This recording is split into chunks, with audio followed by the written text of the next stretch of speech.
Le mystérieux docteur voyant a développé une nouvelle expérience où il récompense les couples avec 5 millions de dollars s'ils restent dans une chambre immaculée pendant 50 jours. Si l'un d'eux quitte la pièce, le prix tombe à 1 million de dollars. Il n'y a aucun contact avec le monde extérieur et aucun divertissement, seulement la compagnie l'un de l'autre. Cependant, ils peuvent obtenir des friandises en les payant avec une partie de l'argent du prix. Le couple d'aujourd'hui est Mike et Kate, qui pensent que ce sera de l'argent facile. Mike pense qu'ils ont eu beaucoup de chance de trouver cet endroit, et Kate le voit comme une deuxième chance qu'ils méritent. Cependant, elle souligne aussi qu'ils devraient peut-être partager l'argent pour faciliter les choses. Son plan est d'investir l'argent, ce que Mike trouve incroyablement ennuyeux, il voit son avenir comme une fête et s'amuser sans avoir à penser à l'argent. Après avoir entendu la voix de Leah leur rappeler les règles, ils explorent la zone et remarquent qu'ils ne plaisantaient pas quand ils l'ont appelée immaculée. Tout est blanc, et les seuls objets présents sont un lit et un banc.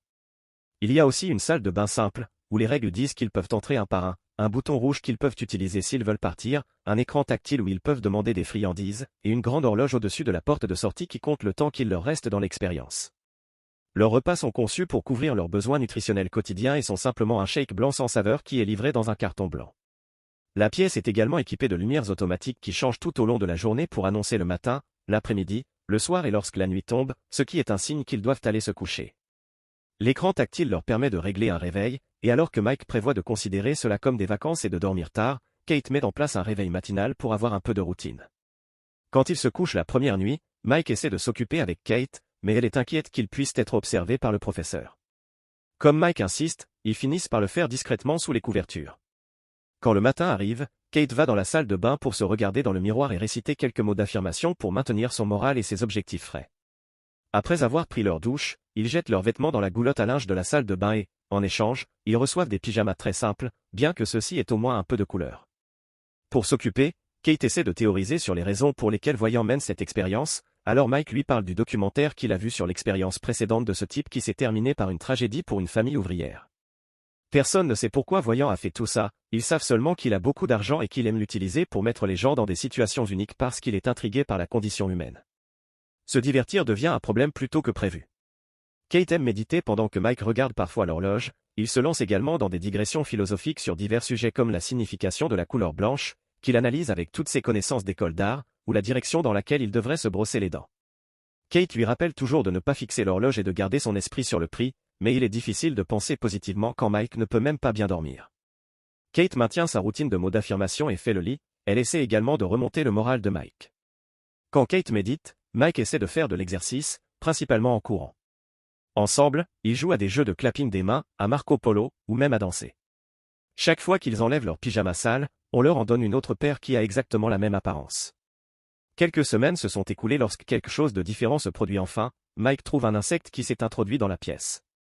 Après lui avoir parlé comme à un bébé, Mike essaie de lui donner un peu du shake du repas, mais dès qu'il en verse quelques gouttes par terre, la voix de Leah leur rappelle que la nourriture ne peut être utilisée que pour la consommation des candidats. Inquiet que l'insecte ne survive pas ici, Mike demande un moyen de laisser sortir le petit gars, en promettant qu'il ne veut pas partir. Kate lui explique que le haut-parleur par lequel sort la voix de Leah ne semble pas être bidirectionnel, elle a déjà essayé, ce qui fait décider à Mike qu'il va appuyer sur le bouton pour ouvrir la porte. Cela déclenche une dispute parce que Kate est sûre que l'appui sur le bouton les fera perdre même si Mike ne quitte pas réellement la pièce et ne met que sa main dehors pour un stupide insecte. Après avoir posé l'insecte, Mike dit à Kate que l'insecte est un être vivant et qu'elle n'a aucune compassion, alors Kate l'accuse d'être condescendant parce qu'elle n'est pas végétalienne comme lui. Alors que l'argument devient plus fort, Kate avoue enfin qu'elle pense que Mike n'est végétalien que parce qu'il veut énerver son père aisé qui lui a tout donné dont il avait besoin, donc il n'a jamais souffert et maintenant il veut avoir du street art d'artiste branché. Ensuite, Kate essaie de s'éloigner de cette conversation, mais elle finit par marcher sur l'insecte, et Mike a du mal à la croire quand elle dit que c'était un accident et s'excuse. Mike passe le reste de sa journée boudeur dans un coin jusqu'à ce qu'il décide enfin qu'il en a assez, ne rien faire ce n'est tout simplement pas sain. Puisque chacun d'eux peut prendre 2 friandises, Mike va en demander une même si cela réduit de 100 000 $ leur prix. Kate n'approuve pas, mais Mike n'a pas besoin de sa permission, et sa friandise finit par être un seul crayon vert. Ce n'est pas grand-chose, mais au moins maintenant Mike peut faire son art sur les murs. Après l'avoir regardé dessiner un moment, Kate lui demande de la dessiner, et Mike accepte. Cependant, il refuse de faire des portraits réalistes car ils sont ennuyeux, il préfère s'en tenir à son style, ce qui fait que Kate ne veut plus lui servir de modèle. Mike dessine jusqu'à ce qu'il n'y ait plus de crayon, ce qui met Kate en colère quand il laisse des taches vertes partout dans la salle de bain et sur la serviette par terre. Plus tard, Kate s'excuse d'avoir agi comme une idiote et explique que c'est plus difficile que ce qu'elle pensait, mais il ne leur reste que 20 jours. Les jours continuent de passer dans l'ennui jusqu'à ce qu'un matin, Kate se réveille pour trouver un pistolet dans la salle de bain. Ils ont trop peur de vérifier s'il est chargé et sa présence est troublante, ils décident donc de le cacher sous le lit parce que Lia leur interdit de mettre des objets qui ne sont pas des vêtements dans la goulotte à linge. Plus tard, le couple est enfin récompensé par un temps de connexion, qui leur fera écouter des messages envoyés par leurs proches. Mike reçoit un message de sa sœur, qui lui parle de la situation de leurs parents, mais elle pense aussi que Mike ne sort plus avec Kate. Voir sa sœur rend Mike très heureux, mais Kate ne veut pas de connexion propre et panique lorsque l'écran met une vidéo de son père, qui est enfin à l'abri des rues et vit dans un refuge pour sans-abri. Comme la vidéo ne s'arrête pas quoi qu'elle demande, Kate court se cacher derrière l'entrée de la salle de bain et pleure, et Mike vient la réconforter. Après avoir dormi en s'accrochant désespérément à son petit ami, Kate ne se lève pas lorsque l'alarme annonce le matin et reste au lit toute la journée parce qu'elle est tombée dans un état dépressif. Lorsque Mike exprime ses inquiétudes, Kate lui dit qu'elle n'avait pas vu son père depuis des années et lui a toujours menti sur qui il était parce qu'elle avait honte de son père et de la façon dont il a bu jusqu'à ce que la maison, ses frais de scolarité et ses chances de grandir normalement disparaissent. Avec un peu plus de 2 semaines à faire, Kate reste toujours au lit pendant que Mike essaie de trouver de nouvelles façons de s'amuser, comme modifier ses dessins en étalant le crayon avec ses doigts ou lire l'étiquette du pyjama avec autant d'émotion que possible comme ses exercices d'acteur.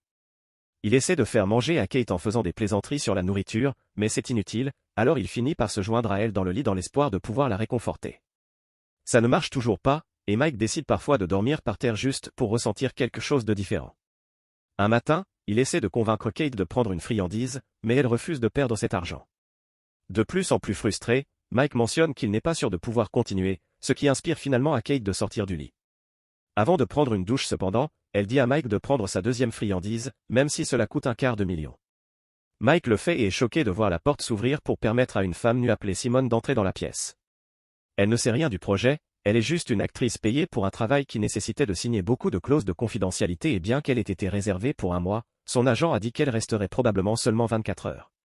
Kate n'apprécie pas beaucoup sa présence et fait donner son t-shirt à Mike pour que Simone puisse se couvrir au moins un peu. Simone remarque l'art de Mike et le complimente, reconnaissant même les influences, ce qui énerve encore plus Kate. Quand la nuit tombe, Mike propose de dormir par terre pendant que les filles prennent le lit et Simone propose de rester éveillés pendant leur sommeil. Kate est agacée par leur tentative de politesse et décide qu'ils peuvent tous partager le lit à condition qu'elle dorme au milieu. Cette nuit-là, c'est Kate qui a du mal à dormir. Le matin, Kate ne trouve pas Simone sur le lit et pense qu'elle est partie, mais en réalité, elle est dans la salle de bain. Ne pouvant plus supporter cela, Kate décide de prendre une friandise et reçoit une petite boîte avec 3 bonbons amusants. Kate en prend immédiatement un et en offre un à Simone, mais Mike n'en accepte qu'un après beaucoup d'hésitation. Les 3 se mettent à danser et à se déchaîner dans la pièce, ils échangent également quelques baisers de groupe. Cependant, au bout d'un moment, Mike commence à vivre un mauvais trip, voyant du sang partout et rêvant qu'il est sous l'eau pendant que son jeune frère tombe avec lui. Les femmes ramènent Mike à la réalité, mais il panique toujours et demande à partir en mentionnant quelque chose à propos de Shaun et de la noyade. Kate doit le traîner jusqu'au lit et le réconforter jusqu'à ce qu'il s'endorme. Après coup, Simone demande de quoi Mike parlait, et Kate lui dit que le petit frère de Mike, Shaun, s'est noyé dans la piscine familiale alors que Mike était censé le surveiller, ce qui le fait encore se sentir coupable aujourd'hui. Mike était défoncé quand cela est arrivé, ce qui aggrave la blessure et explique pourquoi il avait hésité à accepter la friandise ici. Simone demande également comment ils se sont rencontrés, et Kate se souvient avec tendresse d'un jour de pluie où elle n'avait pas de parapluie et où Mike est venu vers elle, offrant de rattraper toutes les gouttes de pluie pour qu'elle ne se mouille pas. Quand Mike se réveille enfin, Simone partage qu'elle a perdu sa mère quand elle était enfant, et les deux se rapprochent en partageant leur chagrin et la perte de leurs proches. Simone prend la main de Mike pour le réconforter et lorsque Kate les voit, elle panique, pensant que Simone veut lui voler son petit ami. Simone appelle son attitude, soulignant que Kate s'en prend aux autres parce qu'elle est en réalité une personne insécurisée, ce qui déclenche une dispute. Mike leur crie d'arrêter avant de s'éloigner, Kate essaie alors de s'excuser, admettant que ce n'était probablement rien ce qu'elle a vu, mais Simone attise les flammes en disant que peut-être que non. Le lendemain matin, Mike ne se sent pas bien, mais Kate est concentrée sur autre chose. Simone est enfin partie, mais il y a aussi un message d'elle sur le mur en crayon vert la remerciant pour une nuit folle. Kate panique, n'écoutant pas Mike lorsqu'il explique qu'il n'a rien fait et que c'est comme avec le pistolet, quelque chose que la pièce fait pour les perturber. Dans sa colère, Kate pousse Mike au sol, ce qui lui fait mal à la tête et saigne. Mike s'éloigne d'elle, lui rappelant qu'il ne l'a jamais trompée même lorsqu'elle est partie à New York, il a également arrêté de voir ses prétendus amis riches pour ne pas la mettre mal à l'aise et n'a pas terminé ses études universitaires pour rester à la maison avec elle quand elle était déprimée, pourtant, tout ce qu'il reçoit en retour, c'est de la jalousie. En pleurs, Kate continue de s'excuser, mais leur conversation est interrompue lorsque Mike commence à se sentir étourdi à cause de la blessure. Il pense vraiment avoir besoin d'un médecin, mais Kate lui apporte un peu du shake alimentaire pour qu'il puisse mettre un peu de sucre dans son organisme et couvre sa blessure d'une serviette, rappelant à Mike que le contrat disait qu'il n'avait pas droit à une intervention médicale. Mike n'arrive pas à croire ce qu'il entend et commence à se demander si Kate se soucie vraiment de lui. Sa blessure s'avère être petite et finit par cesser de saigner, mais il a peur de jusqu'où elle aurait été si cela avait été plus grave, peut-être qu'elle l'aurait laissé saigner pour de l'argent. Détestant ce que cet endroit leur a fait et réalisant que l'argent ne va pas réparer à quel point ils sont brisés, Mike décide de partir, invitant Kate à faire de même. Kate refuse cependant, soulignant qu'il est facile pour lui de parler comme ça parce qu'il a toujours eu de l'argent, et elle récupère même le pistolet pour le menacer de rester. Cependant, Mike l'ignore et appuie sur le bouton, quittant enfin la pièce seulement quelques jours avant la victoire. Après avoir beaucoup traîné et paniqué sous la douche, Kate voit le dessin de la goutte de pluie sur le mur, ce qui l'inspire à s'approcher du bouton également et à considérer ses options avec seulement 2 jours restants. De nombreux mois plus tard, un Mike maintenant célibataire part faire un jogging lorsqu'il voit Kate sortir d'un bâtiment.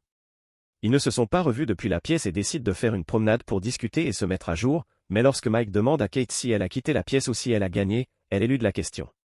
Au moins cependant, elle présente des excuses pour ce qui s'est passé.